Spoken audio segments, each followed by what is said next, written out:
Good afternoon. Welcome, everyone. This is the Interstate Commission for EMS Personnel Practice, and this is our regularly scheduled executive committee meeting. And today's date is May 13th, 2026. And we will go ahead and recognize our Secretary, Commissioner Herrera, to do roll call. All right, thank you, Mr. Chair. Okay, we will start with past chair, Commissioner Schmieder. Excused. Excuse. At large, Commissioner Johnson.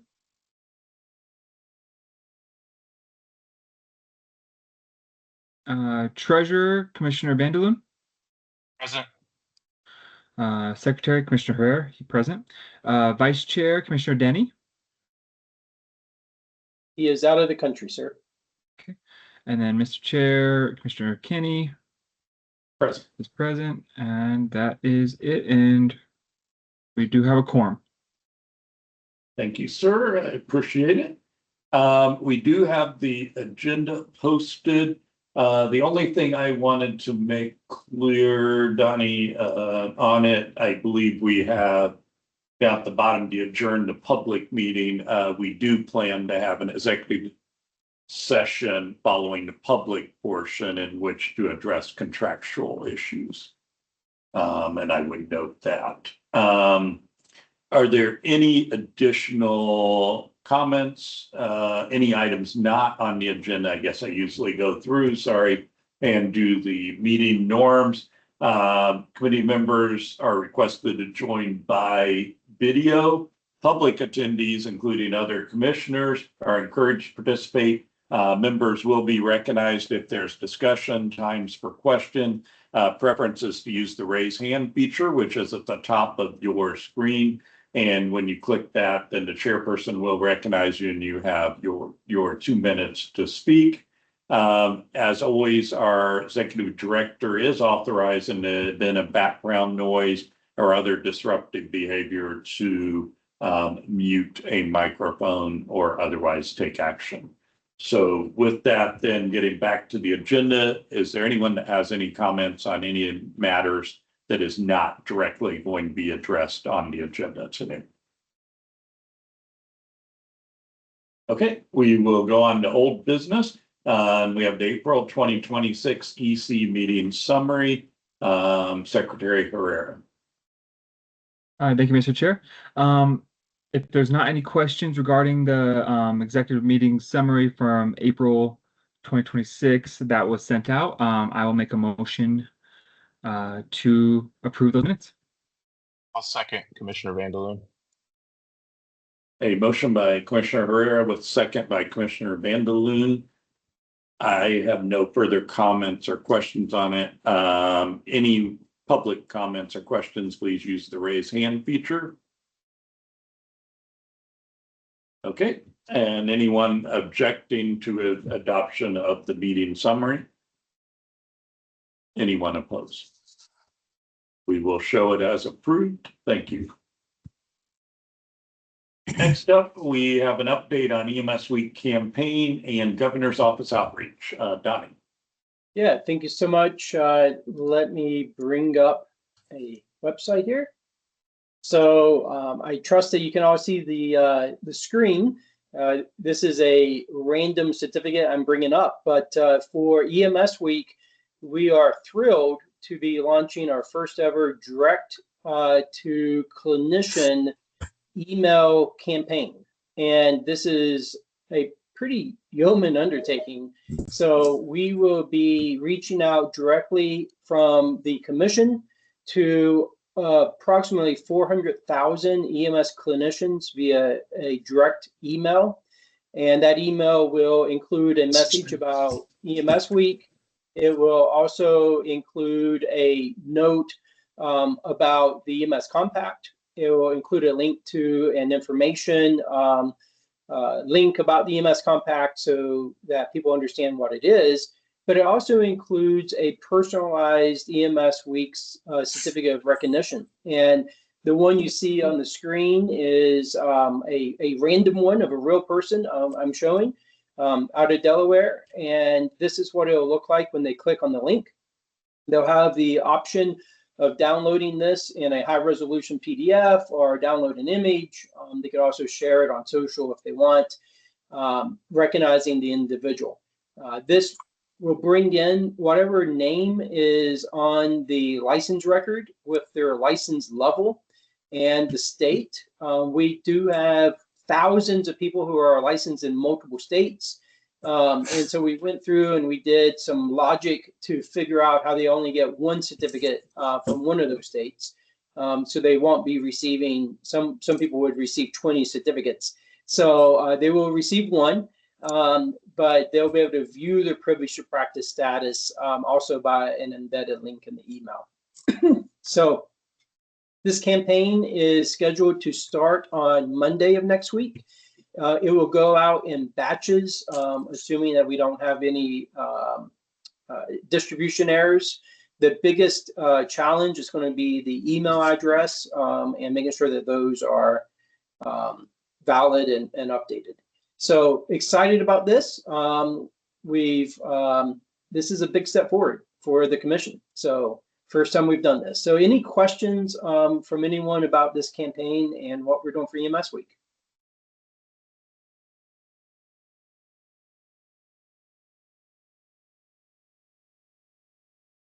Mr. Chair, I probably will note this is only going out to the states that we have complete records from. So there are a small number of states that will not be getting this, and I've contacted them individually. But I believe it's going out to 22 or actually now 23, I believe, states total.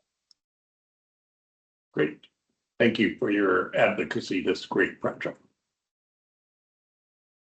Any questions or comments?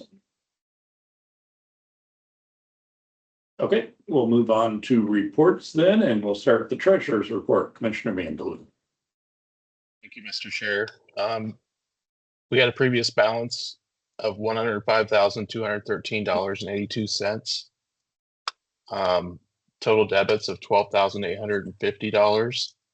One reimbursement of $6,989.60, with no credits in April, with a pending balance of $85,374.22. And I'll entertain any questions anybody has. Any questions? Thank you for your report. Appreciate that. Move on to the chair's report. And the main thing I have is actually a follow-up to our item, and that would be on EMS Week. I think this is, and thank you to Donnie and his vision. This is a great way to engage the compact, reach out to people that have a privileged practice, get that information out there, and also reaching out to the governor's office to make sure that the governor's office are recognizing EMS in each of your states, our states, I should say. And I think that a key thing here is the role of the compact and what we are achieving, what we are doing, and how it is important in your state is an important function for EMS Week. So as you look at what your offices are doing for EMS Week, is there any kind of recognition of the compact, whether it's, adventure hosting or marketing campaigns? We do know it's interesting, and I don't want to minimize the role, but we have Emergency Services for Children Day, and that is always a big one. And we did issue a support of that as well through state offices. And I think I would love to see one day where we have recognition of EMS Compact Day, because I do think it is an important function of EMS Week. So I encourage you to take a look at how your state is recognizing the compact during that week, next week. Other than that, we continue to make progress on different states and also continue to make progress with our national partners. And so with that, I look forward to the coming months and how we proceed. Okay, we'll move on to Donnie for his executive director's report. Thank you, Mr. Chair, members of the Executive Committee, and guests. It's an exciting report I get to give today. First and foremost is the EMS compact was passed in Connecticut. It is on the way to the governor's desk. It originated as a governor's bill, so we are confident it will be signed into law. Connecticut did include a unique provision on a delayed enactment. So they have linked their official enactment to one of their border states also passing the law. And we believe that this may actually help one of their neighbors pass the legislation in the upcoming legislative sessions that they have in those states. And I know that there's been some cross-border outreach there. So while Connecticut will have a law on the book to join the EMS compact, the actual mechanics of implementing that will be slightly delayed, but nevertheless, it received very strong support. There was an incredible amount of work, especially from local stakeholders in Connecticut. And so we'll probably have to come up with a new color on the map to show Connecticut has passed the legislation, but has not fully enacted it. But nevertheless, we'll work with them on everything required so that when the day comes, they're ready to turn on the trigger. So Connecticut will be the 26th state that has passed the legislation. Arizona has also passed the legislation. It's passed out of the House and the Senate. They are holding it for transmission to the governor, and we anticipate that transmission should happen sometime soon. Due to them working on other elements related to state budget and non-compact related political wrangling, I guess I would say. But Arizona is poised to be compact state number 27. Alaska, I was there again on personal vacation last week, but took the opportunity to stop by and check on our colleagues in Juneau.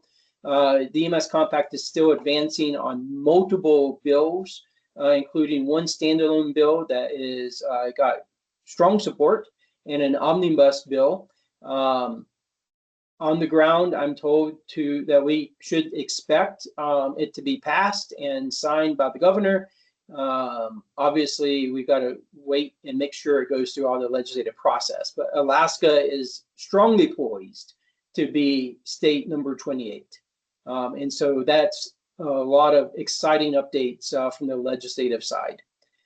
The other update that I'm thrilled to announce is Delaware, as of this morning, is now 100% compliant. They enacted the paramedic licensure integration. And so really an appreciation goes out to Commissioner Doyle and the leadership there as they got that coordinated and actually turned it around really quickly. So Commissioner Doyle, I see that you are on the line. Very well done. A press release was issued moments ago. Mr. Chair, if I may recognize Commissioner Doyle for any comments she may have. Commissioner Doyle, any? Hi, sorry, I'm in the car driving. I just left a drill, but we are super excited. Just some conversations and some follow-up, and we made it happen. So I'm super excited. So thank you so much. Thank you. Well done. And then the other thing I think I would share is that we've been able to do some initial analysis of the EMS compact data. And the one thing I do want to share, and the full report is not available, but I do want to share this one part of the report. So we were able to analyze information from the National EMS Coordinated Database and look at the reach of the EMS compact. So I think in the spirit of EMS Week, we now have evidence that is validated that the EMS compact has clinicians in all 50 states. And so while we have 25, soon to be 28 states that's enacted the law, EMS is truly a national workforce. And so every single state has clinicians that have an EMS compact privilege to practice. And what this means is that they are licensed in one of the 25 EMS compact states with a reported residential address in a non-compact state. So for instance, if we look at North Carolina, North Carolina has nearly 2,000 of their EMS clinicians that have an EMS compact privilege to practice. If we look down at Florida, again, it's about 1,200. California at 1,200 as well. But every single state in the nation now has EMS clinicians with an EMS compact privilege to practice by virtue of their licensure in a EMS compact home state. We think that's significant. It just shows the importance of the National EMS Coordinator Database. We're working on additional analytics that would help us better understand workforce movement, things like FEMA region, staffing of clinicians, deduplicated workforce, and what this means to make sure that we can be a good governmental partner on disaster preparedness and response planning efforts. So, Mr. Chair, we are thrilled with this.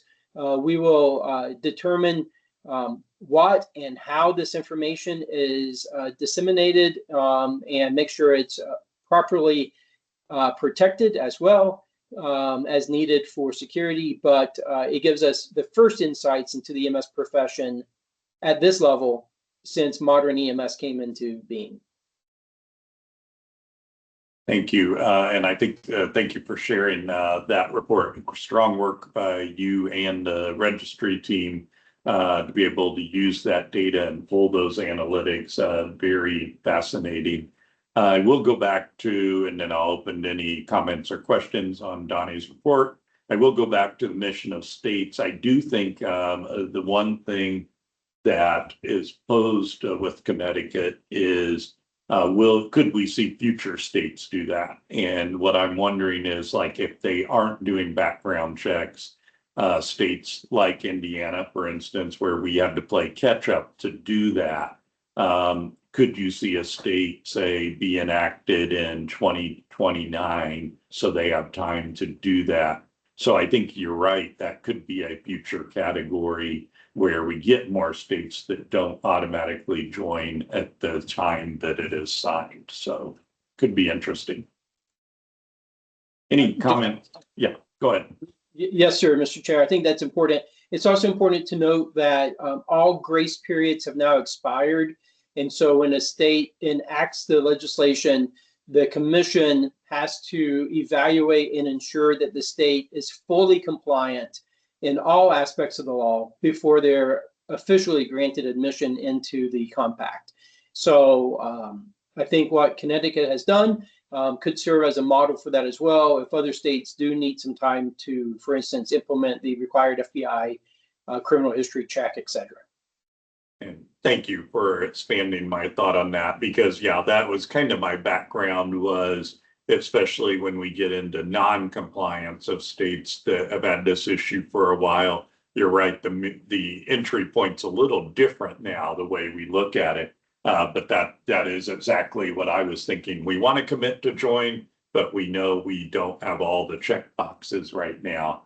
Then, why not defer it? So, any other comments or questions? Open up to floor. It can be exec committee, other commissioners, or public. Feel free to use the raise hand feature if you'd like to comment on Donnie's report or ask any questions. Okay. Thank you. Thank you, Donnie, for that comprehensive report. The final report we have is National EMS Coordinated Database Update, and that is through National Registry. Recognize our friend Ray Mollers. Thank you, Mr. Chair. Good afternoon, everybody. I am really pleased to present this report. It's very abbreviated compared to other months, because Nebraska, Delaware, several states that have been reported with difficulties in the past have moved to a latest submission, so they don't get their own block as to some goose eggs being up there or anything like that. So really to point out, the only thing of those on the left side of the report, Tennessee is still working through some difficulties and has not updated since September of 25. So we'll continue to work with them. And then as we learned from the in-person meeting, Oklahoma and Pennsylvania are both working through contracts to onboard vendors to manage their license management systems, and to be able to start connecting their licensure data to the coordinated database. One other note on the data pull that Donnie mentioned in his report, there was about a 1% of the data with some anomalies. We are working, Iowa presented some names of duplicate EMS ID numbers. We're working to identify one, how that might have happened, two, ensure that it's not still happening, and number three, giving Iowa a path forward to get that corrected. So we are currently working on that. Barring any questions, that's all I have for today. Thank you. I agree with you. That is a nice report, and it's good to see it coming along where we are getting the states into compliance, so we have the full picture in NIMSKID. So thank you for your work and Donnie's work as you guys continue to navigate that. Any questions or comments for Ray on his NIMSKID report? Okay, moving on to new business, NIMSKID database analysis report and next steps. Donnie. Yeah, thank you, Mr. Chair. I did kind of cover some of this in my executive director report. I just want to bring up to the awareness of the executive committee, we now have some new analytics, and the analytics that I shared on the screen is just a small portion of the analytics that we now have available. And so we have some quality assurance analytics, as Ray mentioned, that we were able to help Iowa in particular and a couple of states help improve their data submission. We also have analytics that help identify the number of unique EMS clinicians, and I alluded to that earlier. We have analytics related to state pair. What I mean by a state pair is looking at clinicians that hold one or more, let me rephrase that hold two or more licenses from EMS compact states. And then we analyzed what states they are licensed in, and then what does that tell us about your particular state? So for instance, we now have an understanding of individuals in Indiana whom are also licensed in other states, what states they are licensed in, and what does that tell us about potentially their movement? It's important to note that only one license from a compact state is required. Despite that, we have tens of thousands of EMS clinicians that hold multiple active licenses from multiple EMS compact states. We now have that information. And so some of the data decisions that we will have coming up is, one, how do we expand upon this report? This was a very intensive manual process. The vision would be for us to obtain funding that would help us automate some of this process. The vision would also be to help us provide commissioners reports on demand so that you could get the analysis for your state through a secure portal so that you can analyze that in near real time as well. And then also to work with our federal partners in particular as it relates to disaster preparedness and planning. The administrative rules that we have in place that we passed last year were written in anticipation of this moment today. And so we do have clear administrative rules that designate what reports can be generated, how those reports are categorized and classified, and how the data are protected. So I do not have a specific ask of the EC at this time, other than awareness that we have the data. We will be navigating, in particular, how we share this data, and how do we classify different components of the data. So I was comfortable sharing the moving map on this call, but there's other things that are much more sensitive. And we also want to be very sensitive of national security risk, as when we look at the EMS workforce as a whole, that does provide some insights from a national preparedness perspective that we will carefully ensure that we handle appropriately. So, Mr. Chair, this item was just for awareness. I'm happy to stand for any questions or any guidance, or if the EC has any request for information, I'm happy to develop additional documents, reports for the commission. Thank you, Donnie. Good discussion. As I said, solid work. I know from my perspective, I had not thought out, it was great to see what we had, the outreach. So I don't have one personally for the next step, but I think it opens the door to keep in mind. And as we do our daily information, see if there are things. But for the exec, start with the exec committee. And then if there are commissioners who would like to speak, use the raise hand feature, and I'll be glad to recognize you.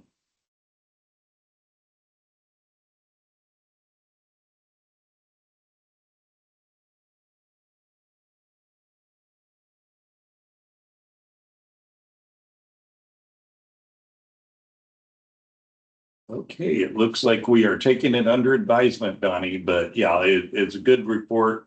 I will read through it again myself and encourage others, because the first time was this sinking in and then looking at the data, and even with the one graphic, like you were doing, look around, see where the connections are. But I'll try to look through it at a different vantage point as well as to how can we expand this. So. The next item that we have is stakeholder organization updates. I saw Dia had put in the chat that she was running, I believe. No further report other than we wrapped up the annual meeting.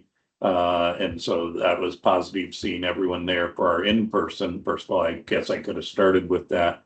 Our in-person commissioner meeting was great. And then thank you to Nasimso for hosting that. If there are other national organizations like to give an update, please use the raise hand feature and I'll be glad to recognize you.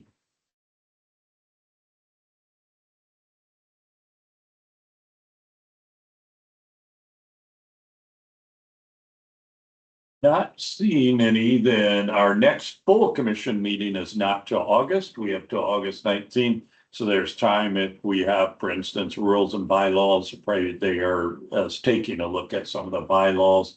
But for stakeholder advisory committee meeting, we will have one on June 17th.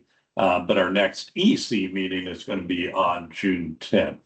And with that, I will entertain a motion to adjourn from the public portion of this meeting and go into executive session with our executive director, counsel, and the EC only, please, if there is a motion.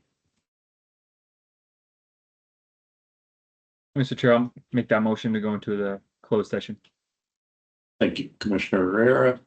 Second, Vandeloon. Second, Commissioner Vandeloon. Any further discussion? Mr. Chair, just for the record, Yes. we do have certification from council for the agenda of that meeting. Thank you. Appreciate that. Okay, any objection to going from the EC? Okay, and we will go ahead and proceed. Thank you all the public, the other commissioners and public members that are observing. We always appreciate having you on, and it's vital to